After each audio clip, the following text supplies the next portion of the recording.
আসসালামু আলাইকুম।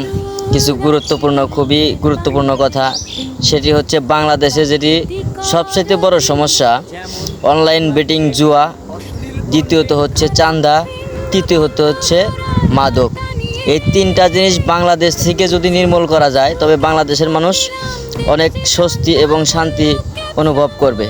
তবে যেহেতু বাংলাদেশ গভর্নমেন্ট এটা সংসদে আলোচনা করেছে, অতি দ্রুতই প্রশাসনের পাশাপাশি সাধারণ মানুষও যেত এই বিরোধিতা করে, প্রশাসনের সাথে সাথেই সাধারণ মানুষও যেন এর বিরোধিতা করে এবং এই অনলাইন জুয়া, মাদক এবং এই ধরনের কার্যকলাপ থেকে যাতে মানুষ বিরত থাকে এবং সকল এলাকার যারা ভালো মানুষ আছে তারা এর বিরোধিতা করবেন। যারা আমার সাথে একমত অবশ্যই ভিডিওটি বেশি বেশি শেয়ার করবেন এবং সকলের কাছে পৌঁছে দিবেন এবং সকলেই সজাগ থাকবেন।